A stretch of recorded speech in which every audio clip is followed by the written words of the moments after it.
సర్వాధికారి అయినటువంటి ప్రభు అయిన యేసుక్రీస్తు నామంలో మీ అందరికీ వందనాలు తెలియపరుస్తున్నాను. విత్తనం మట్టిలో ఉండగానే చీమలు, పురుగులు తినివేయటానికి ప్రయత్నం చేస్తాయి. ఈ విత్తనం వాటి నుండి తప్పించుకొని అది మొక్కగా వెదుగుతున్నప్పుడు ఆకాశ పక్షులు వచ్చి ఆ మొక్కను తినివేయటానికి అవి వస్తాయి. అప్పుడు ఆ మొక్క వీటి నుండి కూడా తప్పించుకొని అది చెట్టు అయినప్పుడు పశువులు వచ్చి ఆ చెట్టుని తినివేయటానికి వస్తాయి. ఆ పశువుల నుండి కూడా తప్పించుకుని అది మహావృక్షమై ఏ జీవులైతే, ఏ పక్షులైతే, ఏ పశువులైతే, ఏ పురుగులైతే ఆ విత్తనాన్ని తినివేయాలని చూసినటువంటి ఆ జీవులే అది మహావృక్షమైన తర్వాత ఆ చెట్టు కింద తలదాచుకోవటానికి అవన్నీ కూడా వస్తాయి.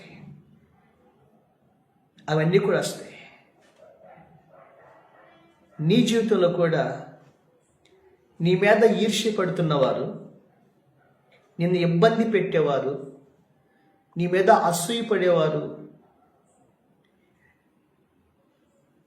నీ ఎదుగుదలను ఓర్చలేక నీ వెనకాల అసూయతో నిండిపోయిన వారందరూ ఒక రోజున నిన్నే దేవుడు వారికి ఆశ్రయంగా ఉంచుతాడు. వారందరినీ నీ నీడలోనికి తీసుకుని వచ్చినట్లుగా నిన్ను దేవుడు పైవాడుగా ఉంచుతాడు. అందుకని ఓర్పుతో, పట్టుదలతో నీవు ప్రభు మార్గంలో నడిచినట్లయితే, నీ ప్రయత్నాన్ని నువ్వు కొనసాగించినట్లయితే ఆ ప్రయత్నం ఒకరోజు నిన్ను పతాక స్థాయిలో నిలబెడుతుంది. ప్రపంచానికి నిన్ను ఆశీర్వాదకరంగా మారుస్తాడు దేవుడు. ఈ రోజున జీవము కలిగిన దేవుడి సన్నిధిలో ప్రార్థిస్తున్న దేవుడి బిడ్డ, నిరీక్షణతో ఎదురు చూస్తున్న దేవుడి బిడ్డ,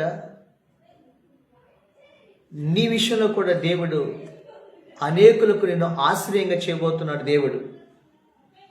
కాబట్టి ఆ మనుషుల ఎదుటే నువ్వు నీ లక్ష్యాన్ని, నీ గురిని, నీ ప్రయత్నాన్ని నువ్వు కొనసాగించు. ప్రభువుతో నువ్వు నడువు. నీ ప్రయత్నములన్నిటిని కూడా ప్రభు సఫలపరుస్తాడు. దేవునికి స్తోత్రం కలుగునుగాక. బైబిల్ గ్రంథంలో మనం చూసినట్లయితే చిన్నవాడైనటువంటి యేసేపు అన్నలందరూ కూడా యేసేపు మీద అసూయ పడతారు.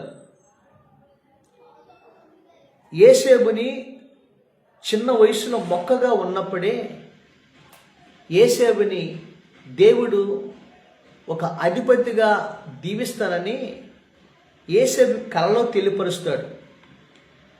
ఆ కలలో భావం ఏంటంటే, యేసేపు కలగంటాడు కదా, ఆ కలలో తన సహోదరులందరూ కూడా 11 మంది, యేసేపుతో 12 మంది.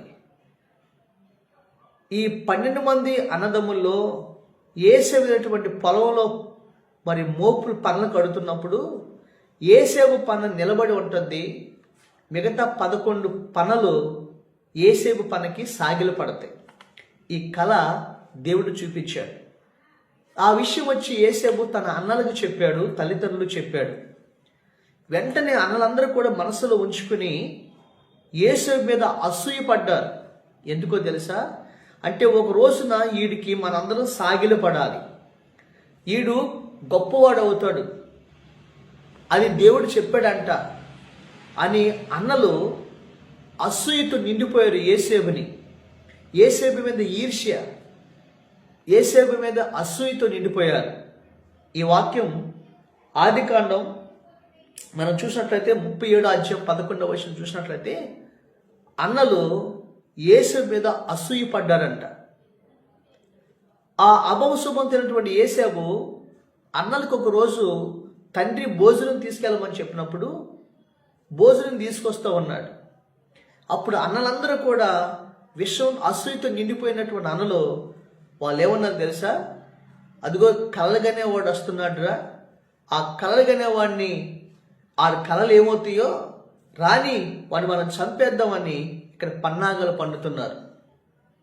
నీ విషయంలో కూడా నిన్ను కూడా దేవుడు దీవించబోయే ముందు, నీకు ఇచ్చిన వాగ్దానం దేవుడు నెరవేర్చబోయే ముందు, నిన్ను దేవుడు ఒక స్థితిలో తీసుకెళ్ళబోయే ముందు ఇలాగే కొంతమంది నీ ఎదుగుదలను వార్చలేక నిన్ను కిందకి లాగాలని, నిన్ను కృంగదీయాలని, నిన్ను నాశనం చేయాలని ఈర్ష్యతో ఉంటారు. ఆ యేసేపు వచ్చినప్పుడు అదే జరిగింది. ఎప్పుడైతే యేసేపు అన్న దగ్గరికి వచ్చాడో వెంటనే యేసేపుని వెనకాల చేతులు కాళ్ళు కట్టేసి నీళ్ళు లేని బావిలో పడేశారు, గుంటలో పడేశారు. యేసేపు అన్నలారా, నేనేం చేశానన్నా? మీకు భోజనం తీసుకొచ్చాను కదా, నేను మీకు మేలే చేశాను కదా, నన్ను ఎందుకు ఈ విధంగా మీరు గోతులో పడేశారు? అన్న ఒక్కడే ఈ గోతులు నేను ఉండలేకపోతున్నా, తేళ్ళు పాములు ఈ యొక్క గాజు పెంకులు ఉన్నాయి అన్నయ్య, నన్ను బయటికి లాగండి అని ఏడ్చేడు మొరపెట్టుకున్న కనికిరము లేని అన్నలు ఆ యేసేపు తమ్ముడు తీసుకొచ్చి అన్నాన్ని తిన్నారే కానీ, తింటూ అపహాస్యం చేశారే కానీ యేసేపుని గోతులో పడేశారండి. ఈరోజు నీ చేతుల్లో కూడా నువ్వు మేలు చేస్తే మేలు పొందుకొని నీకు కీడు చేసే మనుషులు తారసపడుతుంటారు. నువ్వు సహాయం చేస్తే ఆ సహాయాన్ని పొందుకొని నిన్ను తిరస్కరించే మనుషులు తారసపడుతుంటారు. ఈ రోజున నీవు వాళ్ళకి ఒక మంచి ఆపదలో ఆదుకుంటే వాళ్ళని నిన్ను అంతం చేయాలని చూస్తారు. ఈ లోకం అలాంటి తీరు. అయితే గోతులో ఉన్న యేసేపుకి దేవుడు తోడైనాడు. ఆ యేసేపుని పొతిఫోర్ ఐగుప్తు దేశానికి అమ్మేశారు. ఇది మనకు తెలిసిన సత్యమే. ఐగుప్తు దేశంలో ఒక పొతిఫోరుని దగ్గర బానిసడిగా పని మనిషిగా ఉంటే అక్కడ యేసేపుకి దేవుడు తోడయండి యేసేపు చేయదంతా కూడా సఫలపరచడని మనం చూస్తున్నాం 39వ అధ్యాయంలో. అక్కడ యేసేపును ఆ విధంగా ఆ పనిలో దీవిస్తున్నప్పుడు అక్కడ పొతిఫోరు భార్య వచ్చి యేసేపు మీద నింద మోపింది. యేసేపు నన్ను పాడు చేయబోయాడని యేసేపు మీద నింద మోపినప్పుడు యేసేపుని తీసుకెళ్లి సరసాల్లో పడేశారు. అంటే మొక్కగా ఇత్తనం ఉండగానే చంపాలని అనలు చూశారు. అక్కడ దేవుడు తప్పించాడు. ఇప్పుడు పని చేస్తున్న చోట ఒక యజమానుడు భార్య వచ్చి చెరసాల్లో పడి అందం చేయాలని చూసింది. చెరసాల్లో పడ్డాడు. కానీ చెరసాల్లో కూడా దేవుడు తోడై ఉన్నాడు. ఆ తోడిన తర్వాత కాలము తిరిగి వచ్చింది. ఒక రోజున ఐగుప్తు పరిపాలన చేస్తున్న రాజుకి ఒక కల వచ్చింది. ఆ కలభావాన్ని ఐగుప్తు దేశంలో ఎవ్వరూ కూడా చెప్పలేకపోయారు. ఈ చెరసాలో ఉన్న యేసేపుకి దేవుడు తోడయుండి ఆ కలభావాన్ని చెప్పాడు. అప్పుడు ఐగుప్తు దేశం పరిపాలన చేస్తున్న రాజు ఏమన్నాడు తెలుసా? ఇలాంటి జ్ఞానవంతుడు ఆత్మ కలిగిన వాడు ఎక్కడ మన దేశంలో లేడని ఈ గోతులో పడేసిన యేసేపుని, చెరసాల్లో పెట్టిన యేసేపుని ఆ చెరసాల నుండి ఐగుప్తు దేశాన్ని పాలించే పరిపాలకుడుగా, ప్రధానుడుగా దేవుడు సింహాసనం మీద ఎత్తించాడు. దేని స్తోత్రం. చూశారండి, అన్నల దగ్గర నుంచి దేవుడు తప్పించాడు. ఇక్కడ చెరసాల యజమానుడు భార్య నుంచి గోతులు చెరసాల నుంచి తప్పించాడు. సింహాసనం మీద కూర్చోబెట్టాడు. ఐగుప్తు దేశాన్ని పరిపాలన చేస్తున్నాడు. ఈరోజు నిన్ను కూడా ఆపదల నుండి తప్పిస్తాడు. మనుషుల పన్నాగం నుండి తప్పిస్తాడు. ఈ రోజున వంశకుల పన్నాగం తప్పిస్తాడు. కపటల ఆలోచన నుంచి తప్పిస్తాడు. తెలుసండి, ప్రతి బంధకాల నుంచి నేను విడిపిస్తాడు. ఆ దేవుని చిత్తం, దేవుని సంకల్పం నీ ఎడల జరిగిస్తాడు. ఆ దేవుడి చిత్తం ఉన్నతంగా ఉంటుంది. అయితే జరిగిన విషయం అంటే, ఇప్పుడు ఏ మొక్కనైతే, ఏ విత్తనాన్నైతే వాళ్ళు మట్టిలో ఉండగానే చంపేయాలని చూశారో, మొక్కగా ఉన్నప్పుడు తినివేయాలని చూశారో, ఆ గుంటలో నుంచి తప్పించబడ్డాడు యేసేపు. సరసన నుండి తప్పించబడ్డాడు యేసేపు. సింహాసనం మీద కూర్చోబెట్టాడు దేవుడు. ఈ రోజున ఐగుప్తు దేశం అంతటిని పాలిస్తుంటే, అప్పుడు ఐగుప్తు దేశం అంతా కరువు వస్తే మనం చూస్తాం. ఐగుప్తు దేశంలో జరిగిన విషయం అంటే, అక్కడ 41:52 ప్రపంచం అంతా కనిపిస్తే ఐగుప్తు దేశంలో వాళ్ళు ప్రపంచ దేశంలో వచ్చి యోసేపు నీడకు వచ్చారు. యోసేపు దగ్గరకు వచ్చి వాళ్ళు మాకు ధాన్యం కావాలయ్యా, కరువుతో అల్లాడిపోతున్నామని యోసేపు శరణుజొచ్చి ఇప్పుడు యోసేపు దగ్గర తలదాసుకుంటాకు వచ్చారు. దాని స్తోత్రం కలిగిన గాక. చూశారండి, ఎవరైతే హంతం చేయాలని చూశాడో వారికే యోసేపు ఆశ్రయంగా మారిపోయాడండి. రెండవదిగా, ఏ అన్నలైతే యోసేపుని ఎదగకుండా ఆ యోసేపుని గోతులో పడేసి మొక్కగా ఉన్నప్పుడే తుంచేయాలనుకున్నారో ఆ అన్నలే వచ్చి ఏం చేశారు తెలుసండి? 42:6 యోసేపు ఎదుట సాగిలపడ్డారు, వందనం చేశారు, మాకు ధాన్యం కావాలన్నారు. స్తోత్రం కలిగిన గాక. ఈ రోజున ఆ విత్తనము లాగానే అన్నిట్లో తప్పించుకుని అది మహావృక్షమైనప్పుడు ఆ వృక్షము దగ్గరికే ఈ జీవులని తలదాచుకుంటూ వచ్చినట్లుగా ఐగుప్తీయులు, ఇజ్రాయేళ్లు, అన్నదమ్ములు అందరూ కూడా యోసేపు దగ్గర తలదాచుకుంటూ వచ్చారు. ఇప్పుడు యోసేపుని అందరికీ ఆశ్రయంగా మార్చాడు, యోసేపుని దీవించారు. దేని స్తోత్రం.